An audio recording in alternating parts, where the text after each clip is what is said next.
Em 1929, anos de prosperidade florescente terminaram em catástrofe. Foi o maior crash na bolsa de que há memória.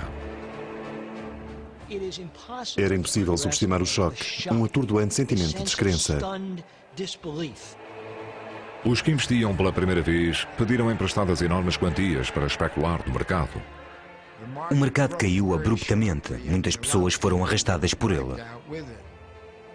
Foi muito doloroso.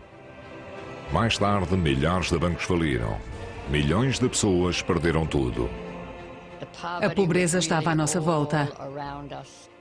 Era uma verdadeira tristeza. O crash foi seguido de uma depressão que se espalhou por todo o mundo. Durou uma década e foi o prelúdio para a guerra. Esta é a história de um desastre financeiro que esperamos que nunca volte a acontecer. 1929. A Grande Depressão.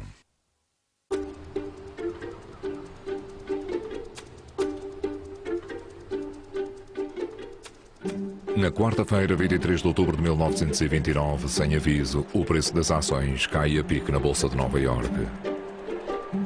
Os investidores estão espantados. Nos últimos 5 anos, o mercado tinha apenas subido. No espaço de uma hora, vendeu-se o impressionante número 2,5 milhões de ações. No dia seguinte, a espiral descendente continua. Conforme as pessoas entravam para trocar ações no dia 24 de outubro, havia a sensação de que talvez algo tivesse mudado, que algo estava diferente. De repente deixara de haver compradores. As pessoas queriam vender, mas não se apresentavam compradores para adquirir ações. E os preços começaram a cair $2, $4, $10 por ação. Era horripilante. Nessa manhã houve quedas na bolsa tão abruptas e agudas, ao nível das ações caírem de repente 10, 20, 30 pontos de uma só vez, que se diz que houve gritos e faltas de ar na galeria da Bolsa de Nova Iorque.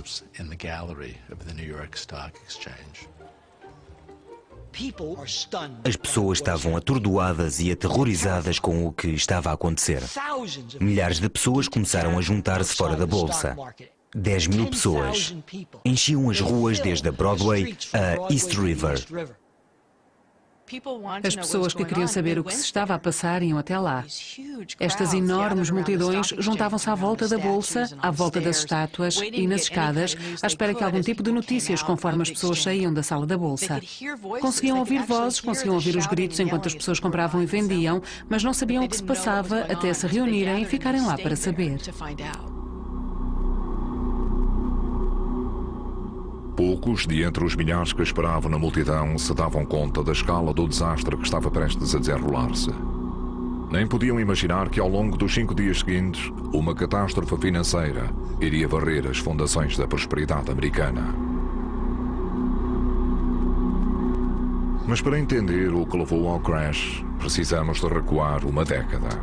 Até uma altura em que a confiança da América se elevou tanto que parecia que os bons tempos iriam durar para sempre.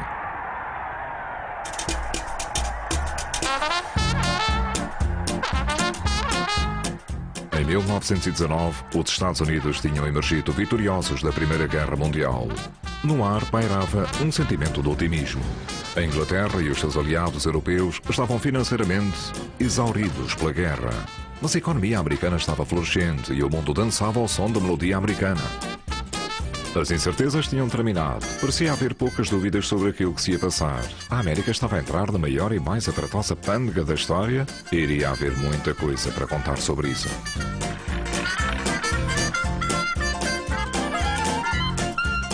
Nos anos 20, o cotidiano estava a mudar. A eletrificação transformou a América. As cidades estavam ligadas à rede. Emergiram novas tecnologias, aviões e rádios. Os bens domésticos que tinham começado por ser um luxo eram agora bens da primeira necessidade. A indústria automóvel também expandiu, com as pessoas a acotovelarem-se para comprar um dos novos automóveis Ford ou Chrysler. Parecia ter começado uma era de prosperidade ilimitada. É o florescimento da cultura do consumismo e do consumo em massa numa escala nunca antes vista. Há também muitas compras a prestações para encorajar as pessoas a comprar grandes produtos de consumo para que possam comprá-los a crédito. Este tipo de crédito ao consumo era outra inovação da década de 20. Pela primeira vez, a ideia do compra agora, pago depois tornou-se moda. Há uma espécie de cultura de divertimento que se desenvolve à margem deste consumismo, que diz: acreditamos na satisfação imediata, não se preocupem com o futuro, vivam o presente.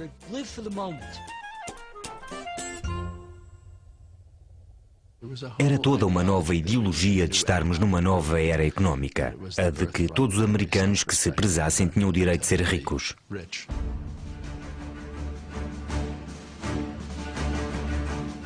Com crédito fácil e mais rendimento disponível, os americanos procuravam agora novas formas de ficar ainda mais ricos.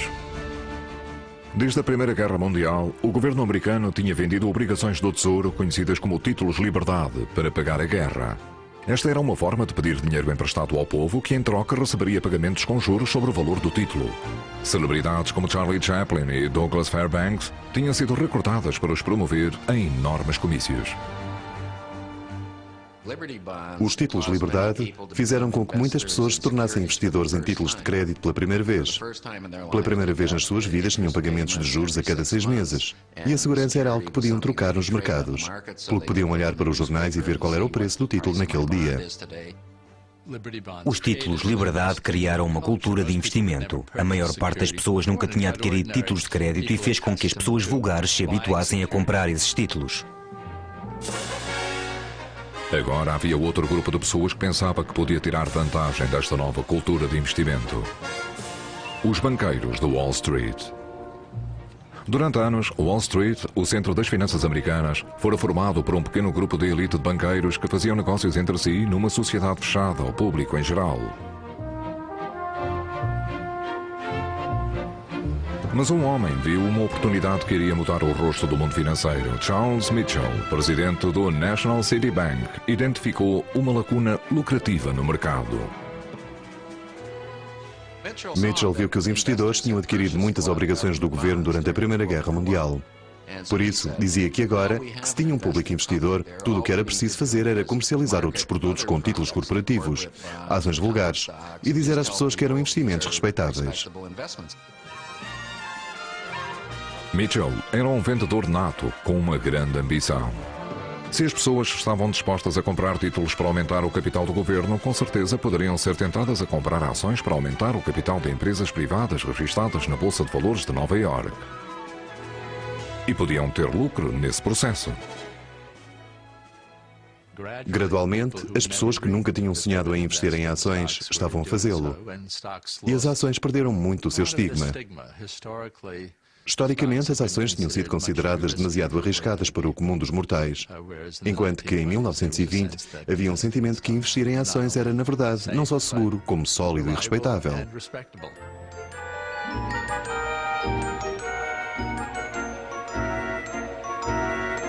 A ideia singrou, e para explorar este novo e lucrativo mercado, Mitchell abriu escritórios de corretagem em todo o país, onde as pessoas que tinham dinheiro, mas não o conhecimento de investimento, podiam especular em valores e ações.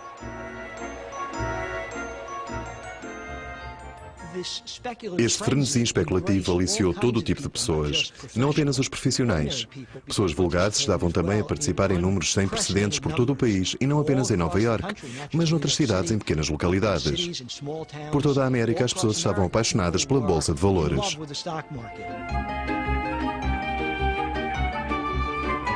A tecnologia tornou tudo possível. Os últimos preços de ações emitidos por Wall Street podiam ser impressos em poucos minutos no outro lado da América, usando registradores automáticos telegráficos de cotações na Bolsa.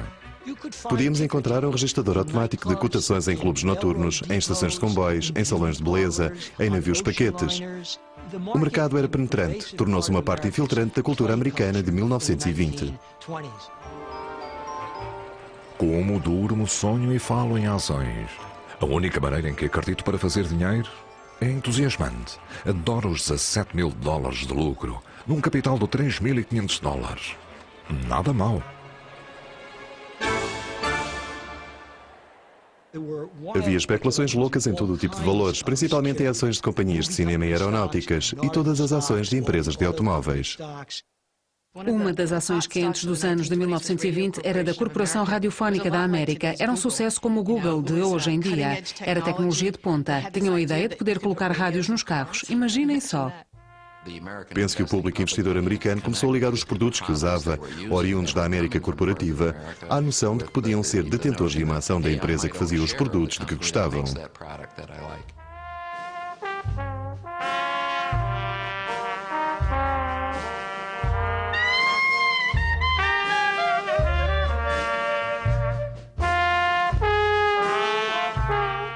Em meados dos anos 20, cerca de 3 milhões de americanos jogavam no mercado de valores e Wall Street dominava a imaginação pública. Com lendas de fortunas a serem feitas da noite para o dia, instalou-se a ideia de um grande mercado do touro onde as ações pareciam apenas valorizar. Todas as revistas populares, todos os jornais, todas as emissoras de rádio estavam fascinadas com o que se passava na Bolsa de Valores. As pessoas registavam as atividades de famosos como Charlie Chaplin ou Groucho Marx e ficavam fascinadas com as ações em que eles estivessem a especular. O jovem humorista Groucho Marx investiu todas as suas poupanças no mercado de valores e ficou tão satisfeito com os seus lucros que convenceu os irmãos a investirem também. Que negociata tão fácil. A RCA subiu 7 pontos desde esta manhã. Acabei de ganhar $7.000.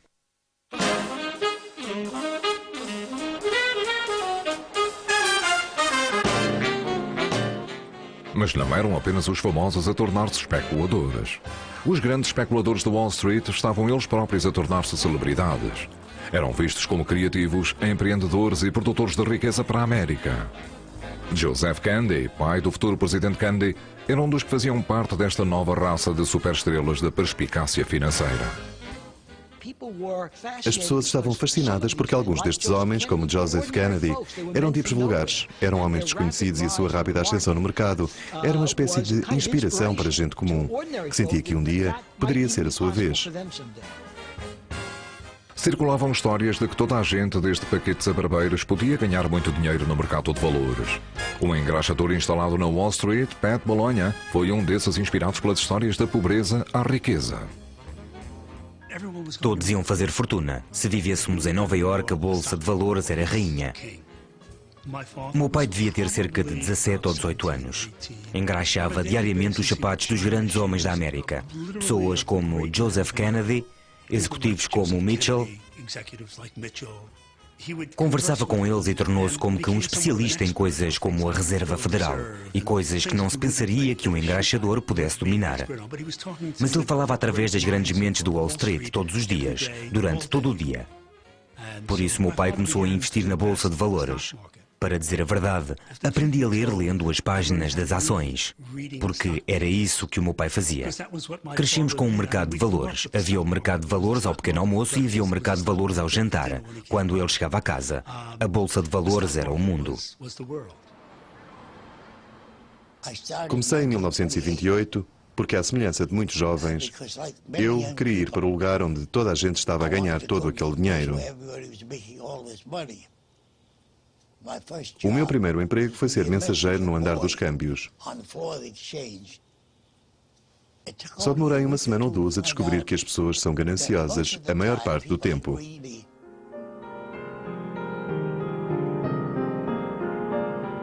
As pessoas tinham tanta fé no mercado do touro que pediam cada vez mais dinheiro emprestado para especular nos preços ascendentes das ações. Esta forma de comprar ações era conhecida como comprar à margem. Ao investidor, era requerido que pagasse apenas parte do dinheiro, com o seu corretor a financiar o resto.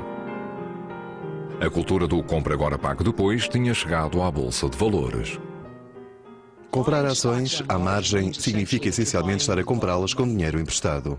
Nos finais dos anos 20, 90% do preço da compra das ações era à custa de dinheiro emprestado. Não havia regras sobre quanto se podia pedir emprestado e as pessoas pediam enormes montantes emprestados para comprar ações. Podia-se comprar uma ação de $100 por $25 e a empresa de corretagem emprestava os outros $75.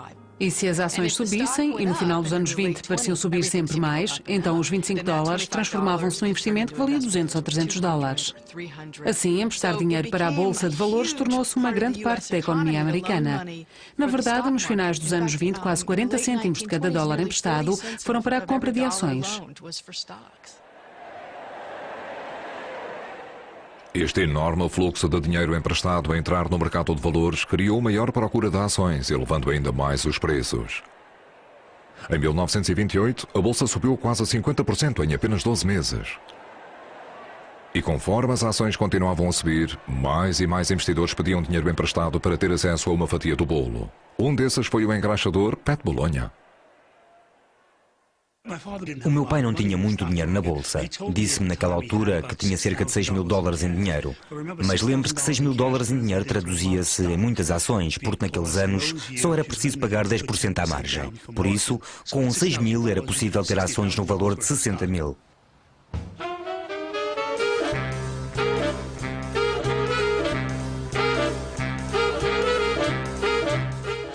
Wall Street estava faminta por novos apostadores. Havia um grupo de prováveis investidores que a Street sempre tinha ignorado, mas cujo dinheiro queria agora.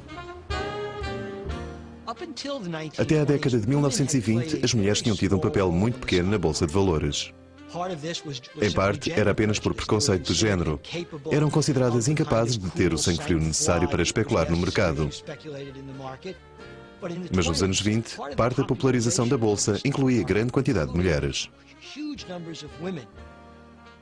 Os anos 20 foram uma grande época para as mulheres. Começaram a controlar o seu próprio dinheiro, frequentavam a universidade em números recorde nos anos 20 e, ao fazerem isso, também se interessaram na Bolsa e era uma forma de construírem a sua própria fortuna. Uma dessas investidoras era uma fotógrafa pioneira de Nova York chamada Alice Austin. Vivia em Staten Island, mesmo do outro lado do rio, em frente a Wall Street. Ela tinha-se mudado para aquela casa com poucos meses de idade. Era inteligente e aventureira. Quando tinha 11 anos, recebeu uma máquina fotográfica que era uma nova invenção da altura. Dominou-a imediatamente.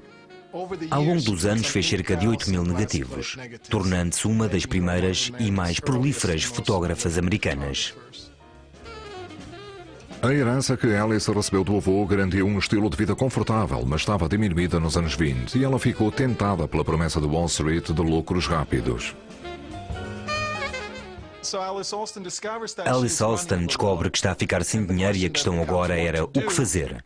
Os amigos dela aconselharam-na a ser conservadora, a cortar nas despesas, talvez não ir à Europa, talvez não comprar um carro. Em vez disso, Alice encontrou um corretor que a aconselhou a comprar ações, a tornar-se rica depressa, dizendo que podia pedir dinheiro emprestado para poder comprar ainda mais ações, comprando à margem. Alice pensou que isso parecia uma boa ideia.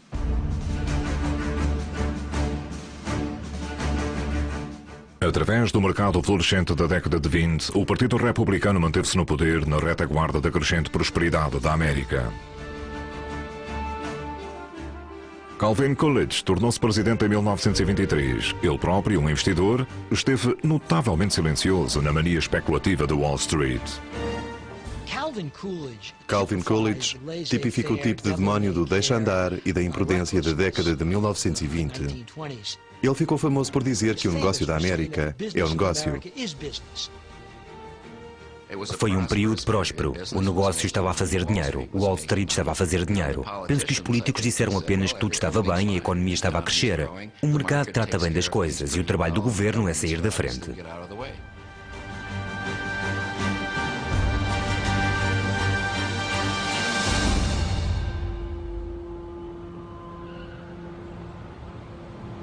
Durante a presidência de Coolidge, o poder do Wall Street continuou a aumentar sem ser controlado. A sua administração tinha estreitas relações com um grupo de elite de banqueiros e financeiros, o círculo privado de Wall Street. A riqueza deles e as suas ligações davam-lhes uma imensa influência sobre a política financeira do governo. Havia pequenas parcerias de elite privadas. Era verdadeiramente a realeza de Wall Street. Eram lugares muito misteriosos e discretos. Eram pequenas empresas com capital limitado, mas exerciam um enorme poder.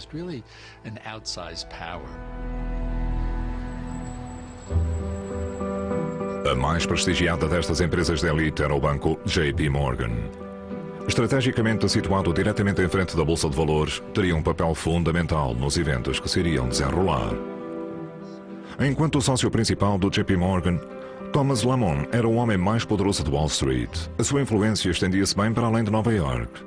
Lamont e os outros sócios do JP Morgan falavam regularmente com os sucessivos presidentes. O avô era um homem muito ocupado e não tinha tempo, como alguns avós têm, para levar o neto ao jogo de beisebol ou a pescar ou coisas assim. O estilo de vida do avô era com certeza muito elegante, não há dúvidas sobre isso. Tinha o seu iate, o Reynard, que tinha 22 metros, um iate muito elegante em que frequentemente descia o rio que ia da sua casa nas Palisades, deslocando-se para o emprego de barco, até ao rio Hudson, para Wall Street, e depois ia a pé até ao banco. Sob a chefia de Lamont, o JP Morgan manteve-se afastado dos piores excessos da Bolsa. Mas a relação íntima entre os banqueiros de elite e os políticos ajudou a manter a regulamentação de Wall Street em níveis mínimos. Enquanto os especuladores amadores ficavam petrificados pela subida dos seus investimentos, eram irremediavelmente ignorantes sobre a forma como Wall Street realmente funcionava. Com pouca supervisão governamental, o mercado fazia a sua própria lei e eram frequentes os negócios internos. Existia muita manipulação do mercado, era predominante. Não havia qualquer divulgação e, enquanto Wall Street era muito pequena e muito autocontrolada, provavelmente estava tudo bem. Mas conforme pessoas vulgares começaram a colocar o seu dinheiro suado no mercado, então passou mesmo a importar. A Bolsa de Valores da década de 1920 não era justa nem democrática. Era um enorme casino de jogo e era gerida por especuladores profissionais.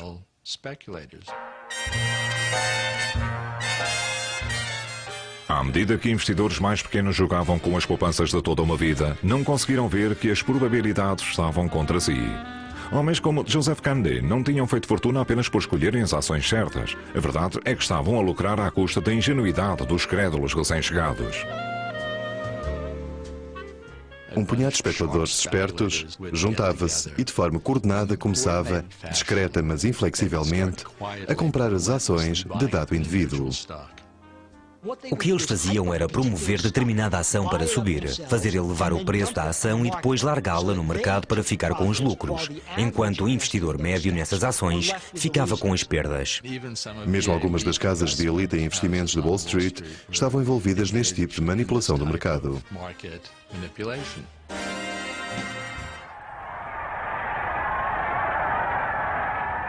Em março de 1929, um novo presidente republicano, Herbert Hoover, tomou posse. No seu discurso para a nação, ele tranquilizou os americanos.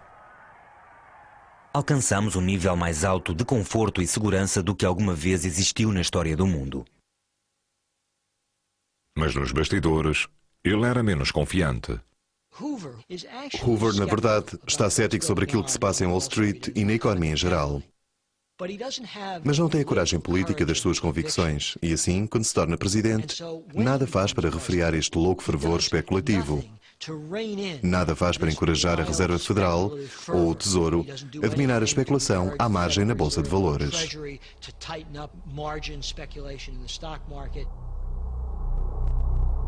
Em privado, Hoover falava de uma orgia de especulação, mas tal como o seu predecessor Coolidge, não tinha vontade de regulamentar o mercado.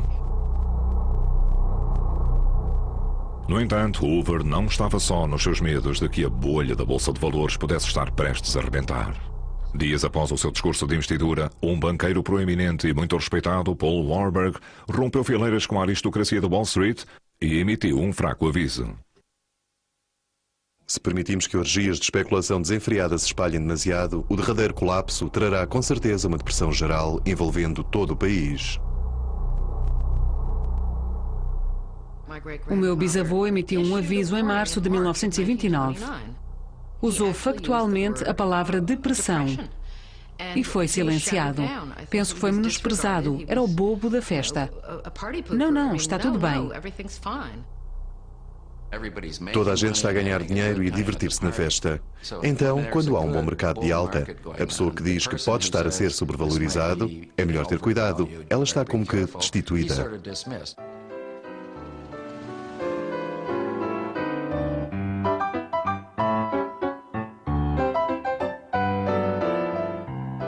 previsão de Warburg bateu em ouvidos moucos e entre maio e setembro de 1929, 60 novas empresas flutuaram na Bolsa de Nova York, adicionando mais de 100 milhões de ações ao mercado, alimentando a bolha de investimento. Ouvimos as mesmas coisas em todas as bolhas. Desta vez é diferente. É um mundo financeiro diferente, é um novo mundo financeiro. Na verdade, Groucho Marx foi ter com o corretor dele a dada altura e disse: "Não entendo como estes preços continuam a subir." E o corretor respondeu-lhe: "Bem, só tem de entender que agora é uma economia global." E isto foi em 1928, 1929. Acho que ouvi isso algumas vezes desde então. Alguns especuladores profissionais sentiram que o mercado estava a sobreaquecer. Os mais astutos afastaram-se durante o verão. Um dia, aparentemente, Joe Kennedy, de acordo com as suas memórias, disse: "Se o engraxador sabe tanto como eu sobre o mercado de valores, talvez seja a altura de eu sair."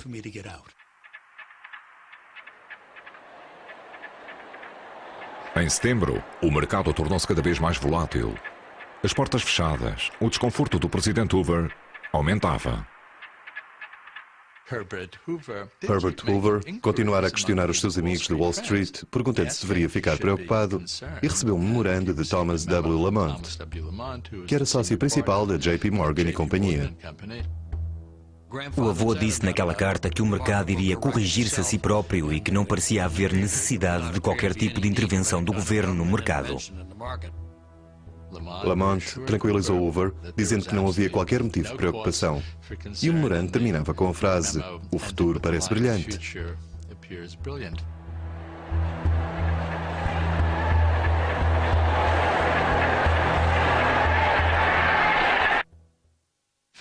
Cinco dias depois, deu-se o crash na Bolsa. Ninguém sabe o que desplotou a súbita perda de confiança que aconteceu no final da quarta-feira, dia 23 de outubro.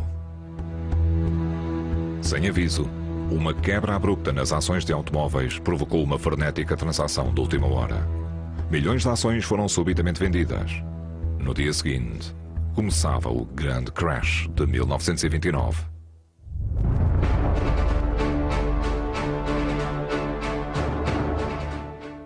24 de outubro de 1929, a Quarta-feira Negra, é visto como o início do colapso.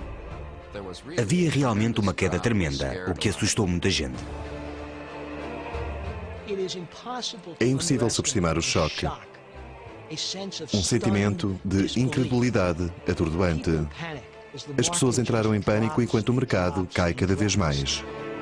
Desesperadas por obter notícias, milhares de pessoas reúnem-se fora da Bolsa de Valores. Multidões incríveis ali paradas, sinistras, de olhar fixo em frente, homens que tinham acabado de ser aniquilados. As autoridades da City estão tão alarmadas com isto que enviam 400 polícias montados, com receio que aconteça uma espécie de tomada da Bastilha na Bolsa de Valores. Diz que havia um estranho murmúrio no ar, que havia uma espécie muito estranha, de som inquietante, que devem ter sido as vozes juntas de todas aquelas pessoas a trocar preocupações.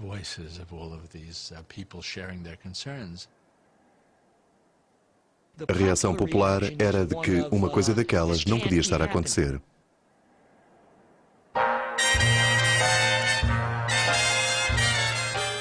Um visitante de Inglaterra também estava lá naquele dia. Winston Churchill tinha investido muito do seu próprio dinheiro na Bolsa dos Estados Unidos e tinha decidido fazer uma visita.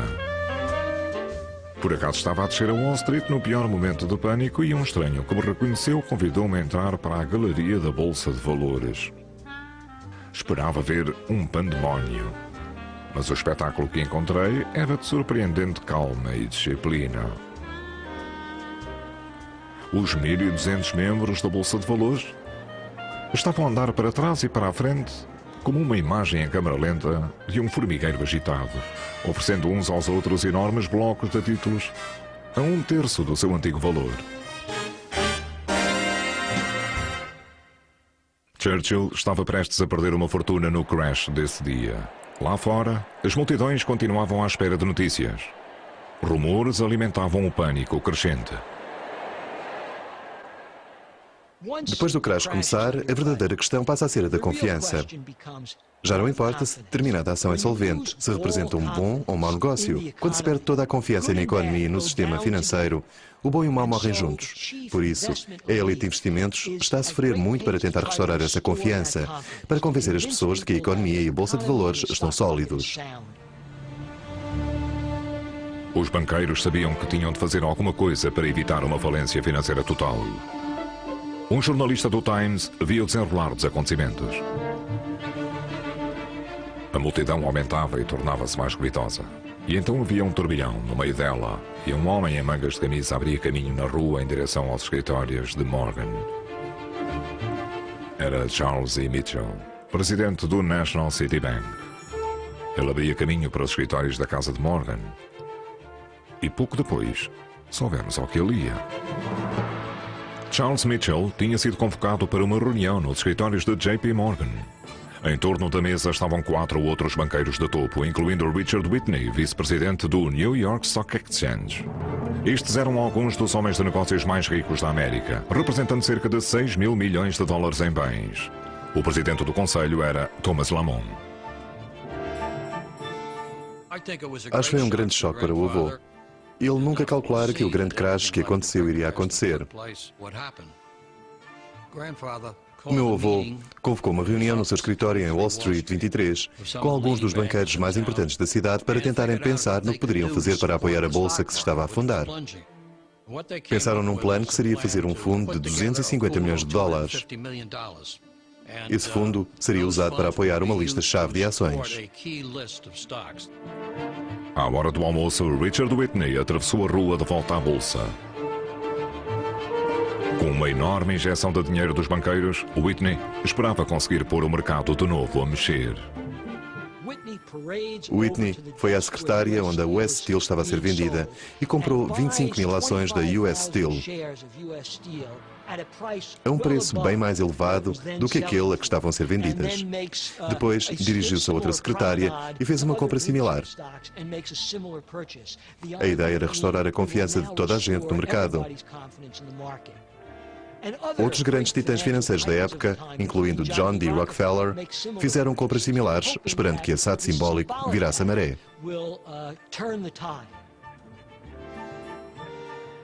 E resultou. Tal foi o poder mágico dos nomes Whitney e Morgan, que a bolsa subitamente começou a subir. Nessa altura, as notícias da reunião tinham vazado e os jornalistas estavam desesperados para conseguirem informações.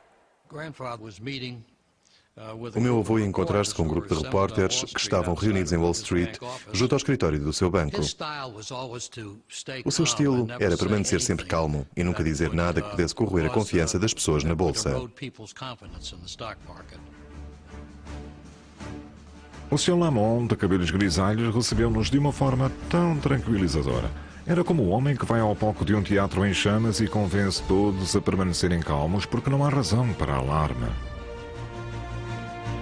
Tinha havido algum nervoso com as vendas na bolsa e convocámos uma reunião para discutir a situação.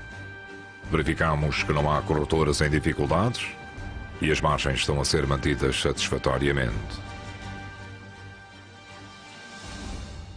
O meu avô e muitos outros sentiram que o pior tinha passado nesse fim de semana, mas eles estavam errados, muito errados.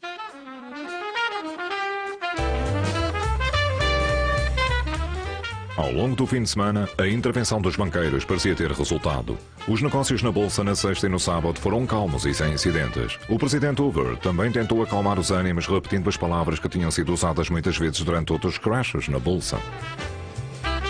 O negócio fundamental do país, que é a produção e distribuição de bens, tem uma base próspera. Mas nos escritórios do Distrito Financeiro, o caos era total.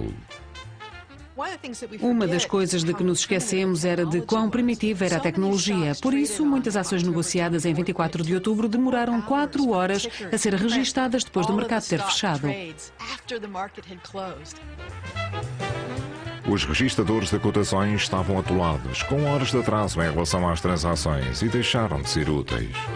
Toda a noite as luzes estiveram acesas no edifício, onde funcionários e corretores lutavam com a tarefa desesperada de dar vazão a um dia de vendas. antes do início do dia seguinte.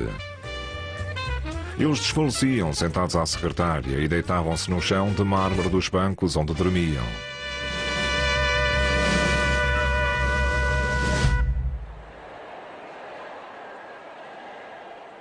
Na segunda-feira, com os registradores de cotações a ficarem sem fita, investidores em pânico, desesperados para saberem os últimos preços das ações, sobrecarregavam as linhas telefónicas entre Nova Iorque e outras grandes cidades. Pela primeira vez, muitos especuladores estavam a descobrir os inconvenientes do crédito fácil e das compras com margens. Um número significativo de pessoas que compravam ações nos anos 20 faziam-no com dinheiro emprestado. E claro que a maravilha de comprar ações com dinheiro emprestado é que os lucros são tremendamente acelerados e aumentados quando está a subir. E claro que quando está a descer, toda a máquina funciona ao contrário. E as perdas são também bastante aumentadas. Todas as pessoas que tinham pedido dinheiro emprestado para comprar ações agora tinham de investir mais dinheiro. E isso era algo que não tinha acontecido nunca enquanto o mercado estava a subir. Pediam emprestados $25 para uma ação de $100, mas agora as ações tinham descido. O que aconteceu foi que os corretores que tinham feito esses empréstimos estavam a ficar muito preocupados porque os empréstimos não iriam ser pagos. Portanto, as pessoas que tinham investido na bolsa e pedido dinheiro emprestado receberam telefonemas para entrarem com mais dinheiro ou as suas ações seriam vendidas. Conta precisa de $600. Se este montante não for recebido até às 13 horas da terça-feira, venderemos todas as ações da sua conta. Considere este telegrama como aviso. Era uma coisa difícil de fazer porque algumas pessoas não tinham mais dinheiro para enviar ou precisavam de algum tempo para o conseguir, mas os corretores estavam muito inquietos e não podiam esperar. Portanto, na segunda-feira, o mercado começou a cair a uma velocidade ainda maior do que tinha acontecido na quinta-feira anterior. De facto, este viria a ser um dos piores dias de sempre na história da Bolsa dos Estados Unidos.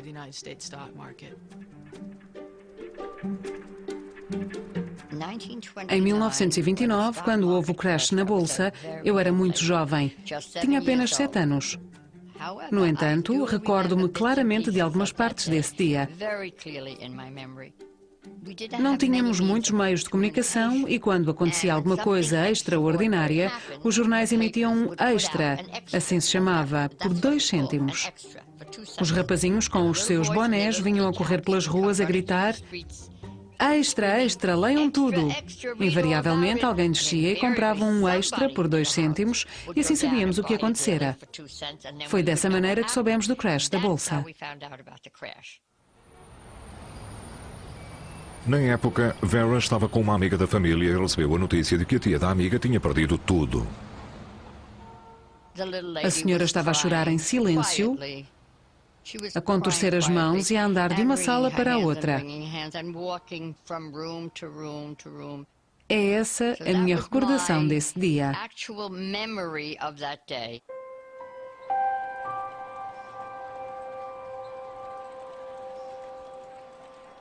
Na terça-feira de manhã, algumas das empresas mais famosas da América viram os preços das suas ações a cair. US Steel, Radio, General Motors, ações que tinham sido símbolos dos anos da prosperidade. Na terça-feira, houve ondas tremendas de ordens de venda que não paravam de chegar. Desta vez as vendas eram tantas e tão incessantes que não houve reunião à hora de almoço na JP Morgan. Claramente, o volume de vendas aniquilara qualquer possibilidade dos banqueiros tentarem inverter a maré.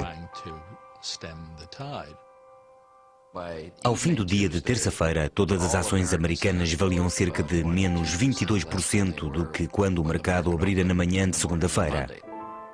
Em 36 horas, a indústria americana tinha perdido 22% do seu valor. Hoover era o presidente. E ele e Andrew Mellon, o secretário do Tesouro, pensavam que não era trabalho do governo interferir no problema.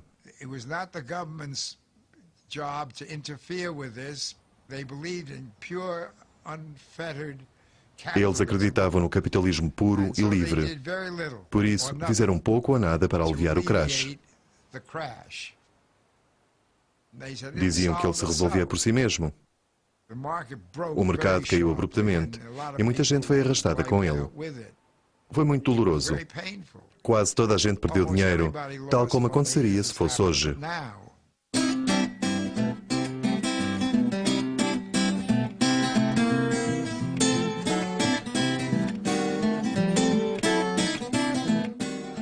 Calcula-se que no final desses 5 anos de transações na Bolsa, 25 mil milhões de dólares de riqueza pessoal tinham simplesmente desaparecido. A Bolsa continua a cair sem parar. Há ordens para vender tudo. Calculo que me sobrarão cerca de 500 se tiver sorte. Um fio humilde para um lucro possível. Há 4 meses, 100 mil.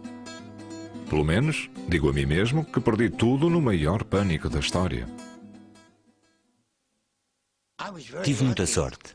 Nunca perdi o emprego. Tive um corte no salário, mas felizmente os meus patrões eram pessoas ricas.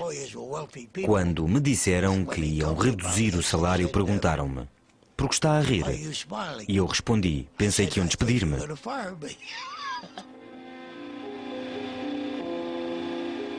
Aqueles que podiam enfrentavam as suas perdas com humor negro. I am one of the lambs that Wall Street has shorn. When I was a little girl, a patron of art left me $1 million for my musical education. But I thought I couldn't live on the income from $1 million. So I asked all my rich friends for tips on the market. They gave them to me, and I lost my million. Now the only thing I have left is this chinchilla coat of mine. From now on, my hands are off the ticker and on the piano keys. But if you're lucky enough to have $1 million, hold everything and don't play the market. Outro artista que tinha jogado e perdido foi Groucho Marx. A sua especulação imprudente custou-lhe tudo o que tinha ganho. O destino de Alice Austin, a fotógrafa de Staten Island, também foi típico daqueles que tinham sido atraídos para o mercado sem se aperceberem dos riscos. Ela perdeu praticamente tudo. Em 1929 e 1930 a sua conta foi devastada. Foi um choque para Alice Austin. Acho que ela não acreditou, tal como muitas outras pessoas não conseguiram acreditar. Ela pensou que o mercado ia recuperar e que só era necessário esperar um pouco. E continuou a viver como se fosse rica. Alice também hipotecou a casa, para não pagar as suas contas, mas porque queria, uma vez mais, fazer uma viagem de luxo à Europa. O meu pai perdeu tudo. Estava a perder tudo, mas tinha 22 anos, por isso encarou magnanimamente. Quando temos 22 anos, não é tão dramático. As pessoas em torno dele tinham a vida formada, estavam na casa dos 50 e 60 anos e a perder as poupanças de uma vida. Estavam em pânico. Nem toda a gente conseguiu encarar bem as suas perdas. Apesar do número de suicídios ter sido exagerado, para alguns parecia ser a única saída. Sei que as pessoas leram histórias de Wall Street em que alguns abriam as janelas dos seus escritórios e saltavam lá para fora. Isso aconteceu mesmo. Não é um mito urbano. As pessoas cometeram suicídio. Pessoas que tinham trabalhado 30 e 40 anos em Wall Street tinham juntado fortunas e no período de alguns dias perderam tudo.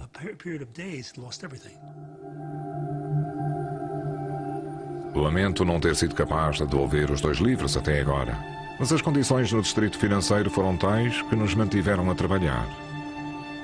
Ontem, uma mulher saltou do telhado do nosso edifício, 44 andares, e passou pela nossa janela.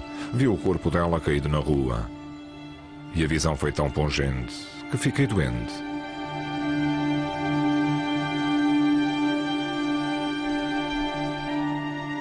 Os efeitos do crash catastrófico em Wall Street repercutiram-se por toda a América. Mesmo aqueles que nunca tinham tido ações e nunca tinham beneficiado com o boom da Bolsa, também foram vítimas. O crash tinha abafado a fé dos americanos no seu frágil sistema bancário, composto por milhares de pequenos bancos de cidade a que faltava tamanho e reputação para convencer os clientes de que o seu dinheiro estava a salvo.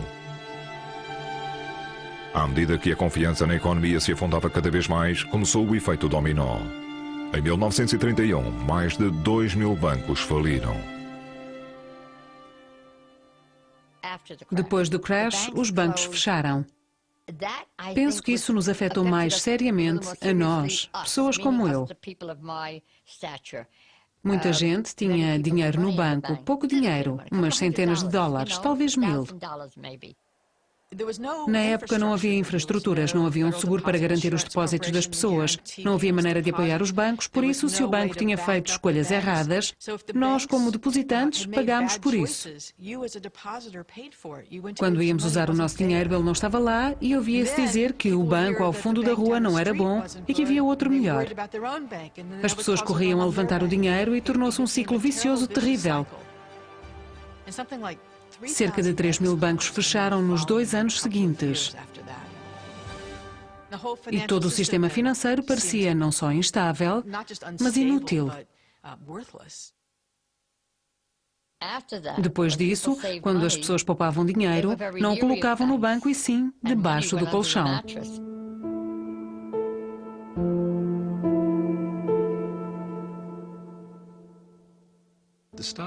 O crash da Bolsa em 1929 não criou a Grande Depressão, mas iniciou uma sequência de acontecimentos que terminaram na Grande Depressão.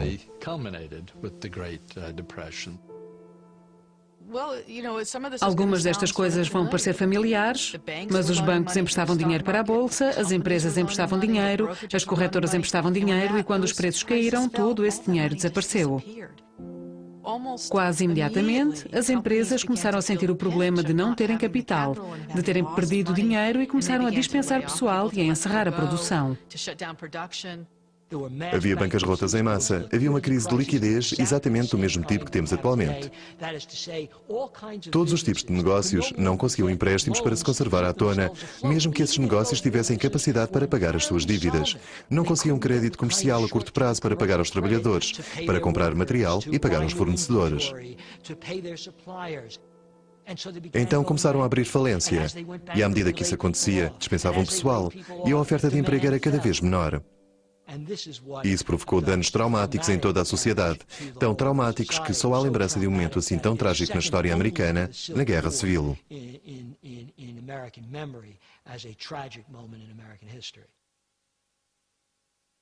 O meu pai tinha uma pequena corretora de seguros. Uma noite ao jantar, disse que tinha de despedir um empregado. Eu, muito cavalheirescamente, disse: ele vai conseguir arranjar outro emprego, não vai? E o meu pai disse: não. Ele é um homem idoso que não está muito capaz, por isso acho que não vai. Nessa altura, o meu pai começou a chorar. Foi a primeira vez que vi o meu pai chorar.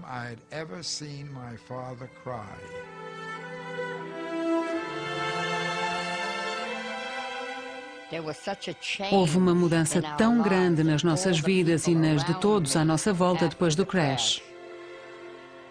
Os pais de muitas das minhas amigas perderam os seus empregos e, como não podiam pagar a renda, eram despejados.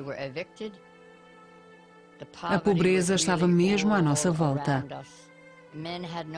Os homens não tinham roupa, andavam com roupa esfarrapada, enrolavam os pés com jornais e metiam-nos em caixas de cartão para caminharem pela rua. Se fôssemos dar uma volta pelo Central Park, víamos aquela enorme zona, um reservatório abandonado que tinha sido drenado. Eles faziam pequenos abrigos com caixas de cartão onde dormiam durante a noite. Chamavam-lhe Hooverville, porque era o nome do presidente na época e claro que a queda da Bolsa e toda a pobreza tinham-lhe sido atribuídas. Era realmente lamentável.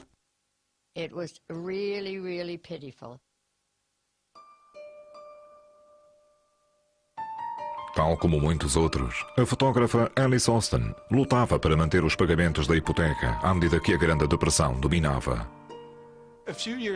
Alguns anos na depressão e Alice Austin ficou sem dinheiro. Já nada lhe restava. Ficou sem casa e levaram-na para uma casa de pobres. Parecia saída de um romance de Dickens e ficou lá uns anos. Milagrosamente, as suas fotos foram descobertas. Algumas foram vendidas à Time e à Life Magazine, o que lhe permitiu sair da casa de pobres e mudar-se para um lar decente. Foram as suas fotos que a salvaram, que a tiraram da pobreza e lhe deram 1 ano ou 2 de vida decente.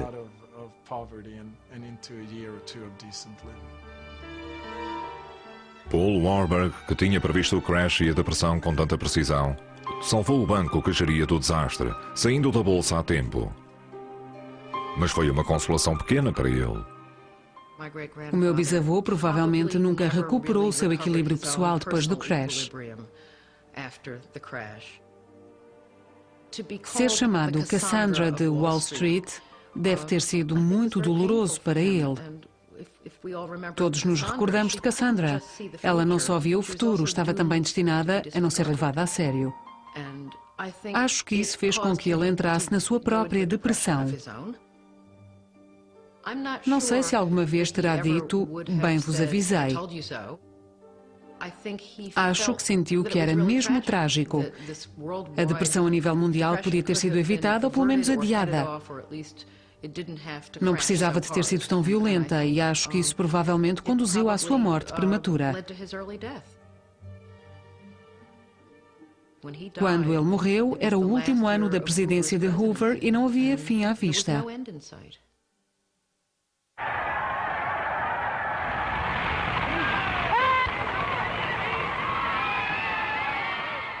Mas em 1932, os 12 anos de governo republicano chegaram ao fim.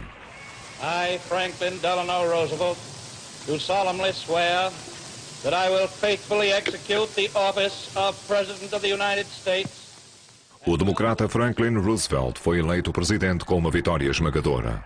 A sua primeira tarefa era restaurar a confiança. The only thing we have to fear is fear itself. Encarado como um salvador, Roosevelt prometeu um novo plano social e económico para o povo americano e também regular o sistema financeiro. There must be a strict supervision of all banking and credit and investment. There must be an end to speculation with other people's money.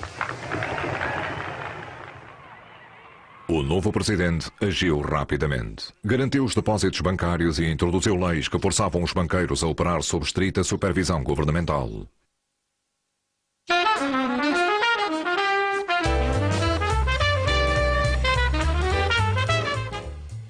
Uma investigação acerca do crash foi lançada pelo Comitê de Atividade Bancária no Senado. Duraria mais de 3 anos e 10 mil páginas de testemunhos que ensombrariam a reputação de Wall Street. Um advogado ambicioso, Ferdinand Pecora, desafiou a elite bancária a prestar contas do seu comportamento. Ele chamou esses banqueiros a testemunhas e soube que Charlie Mitchell, do National City Corp, tinha vendido ações à sua mulher para evitar os impostos. Richard Whitney, que tinha tão corajosamente comprado ações na Terça-feira Negra, perdeu dinheiro próprio e começou a tirá-lo ao seu irmão. E quando isso deixou de resultar, começou a roubá-lo aos clientes. Acabou na cadeia a cumprir pena. O banco mais prestigiado da América estava longe de estar isento de culpas. As audições desvendaram uma lista que oferecia negócios com ações preferencialmente a amigos em altos cargos, incluindo um ex-presidente. Não eram apenas sócios e familiares de Morgan, mas também executivos proeminentes e até alguns políticos. Calvin Coolidge, por exemplo, estava na lista de clientes preferenciais para as ações. Era uma prática que muitas pessoas sentiram que estava errada. Ferdinand Pecora tem uma citação em que diz: houve revelações chocantes de pessoas pouco qualificadas em cargos importantes. Gosto bastante porque atualmente podemos dizer o mesmo. Em resposta à revolta pública dos negócios sujos dos banqueiros, o presidente Roosevelt criou a Comissão de Segurança nas Transações. A sua tarefa era limpar Wall Street. Para a encabeçar, ele escolheu um homem que sabia mais que qualquer um de práticas pouco éticas. O presidente Roosevelt, quando criou a Comissão de Segurança nas Transações para regular Wall Street, chamou seu velho amigo e apoiante, Joe Kennedy, para ser o presidente da comissão. Era pôr a raposa na capoeira.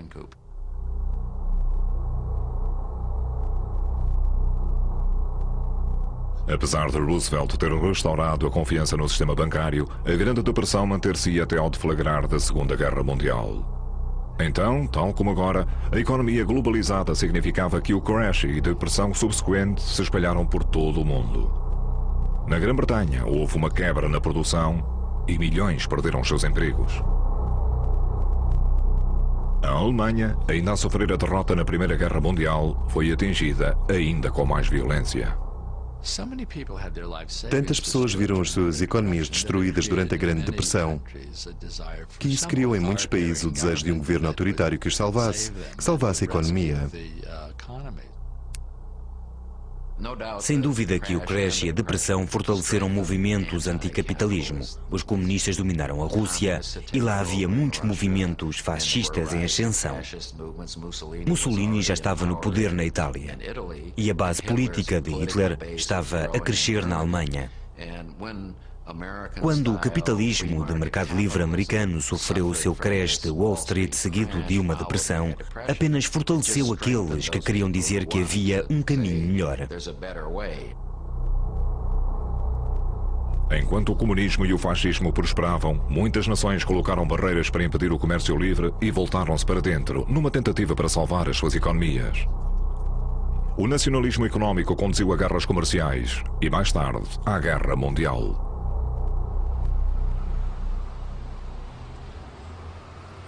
Oitenta anos depois, aqueles que se lembram da bolha dos anos 20 e o crash que se seguiu, sentem que já viram tudo antes. Não acredito que tenhamos aprendido alguma coisa com aquilo. Descobri que as memórias das pessoas são muito curtas. Tomam o mesmo tipo de compromissos sem pensarem nos riscos. Tínhamos muito crédito barato nos anos 20 e agora temos crédito barato. As pessoas especularam nas casas e agora o negócio rebentou. Temos o consumidor americano que se endivida até à raiz dos cabelos e não consegue aguentar essas dívidas. A crise das hipotecas é um exemplo disso. Nos anos 80 e 90, a fé no mercado livre tinha revivido e, à medida que o otimismo regressava, muitas das regras financeiras que Roosevelt tinha criado sentia-se que estavam fora de moda e foram lentamente desmanteladas. Mais uma vez, o mercado pouco fiscalizado permitiu que a especulação crescesse sem ser controlada. Estamos num turbilhão de falta de controlo e exatamente na mesma posição em que as pessoas estavam em 1929, quando o governo fechou os olhos ao que estava a acontecer no mundo financeiro. O que espero e penso é que o governo tenha aprendido a lição e que esteja a dar passos muito mais ativos e agressivos do que o que sucedeu nos anos 30 para tentar conter os problemas e o declínio. A esperança é que esses passos resultem. Mas as lições do crash de 1929 são que a história se repete e que a loucura e ganância humanas são forças muito mais poderosas em assuntos financeiros do que a razão e a contenção.